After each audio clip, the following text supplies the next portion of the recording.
Well, let's look at the sector in depth with Michael Liebreich. He is the chief executive of New Energy Finance, a consulting firm. He joins us now here in the studio. Thank you so much for joining us today. Now, we're about a couple of days away from Copenhagen. How has that actually changed to the way that businesses view a more green, efficient, friendly environment that they have to work in? That's right. We've got a couple of days to go before Copenhagen opens, so lots of expectations. But there's really sort of two Copenhagens. There's the negotiations in Copenhagen, which take place next week, which have, I don't want to call them trouble, but they've had their history that we all know about. They haven't actually produced the great document that everybody's going to sign with a flourish. The second Copenhagen, though, has been the countries and regions and cities preparing for what is regarded as a sort of inevitable outcome, whether it's Copenhagen or later, in terms of controlling emissions. And there's been so much progress in legislation and renewable energy and energy efficiency and so on, that in fact the investment is flowing. But Michael, we're coming out of the biggest recession in 50, 60 years, so this must have taken a back step this year in 2009, as probably companies were focused on, rebuilding inventories and trying to be good with managing costs instead of focusing on green energy. What is 2010 looking like?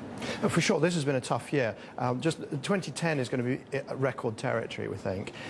If you look at, just go back a few years, there was an enormous run-up in the amount of money invested in this sector. $35 billion invested in 2004, which is not that much, and then that grew very rapidly to the sort of 155 billion in 2008. So an enormous ramp up in investment. Everybody got very excited, green this, green that, and so on. And then back end of 2008, 2009, the crisis hit the sector very, very hard. And the first quarter of this year was really a bust. But it's bounced back very quickly. We're not quite back to where we were in 2008, in early 2008. It's bounced back to about where we were in sort of 06, 07, which is quite impressive because there's a lot of stimulus funding dedicated to clean energy, which hasn't started to flow yet.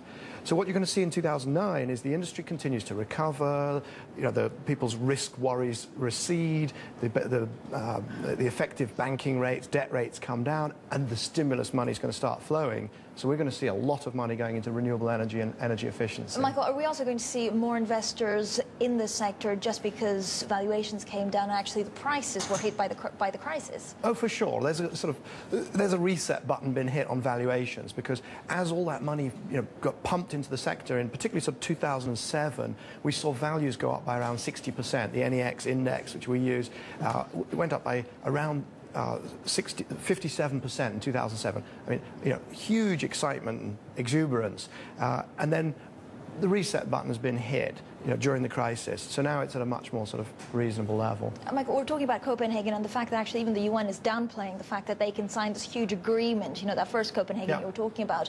Would that deter the popularity of clean energy in 2 weeks? I think it's, we've been saying all along, you don't hang all your hopes on the big document, the flourish, and so on, because Copenhagen is part of a process, and the direction of the process is pretty clear and has been for some time. There were 700 pieces of legislation supporting clean energy and energy efficiency over the past 4 years that didn't wait for Copenhagen, and I'm sure there'll be 700 more, even if Copenhagen doesn't result in the right sort of photo opportunity, which we still hope it might. Let's see. Michael, thank you so much.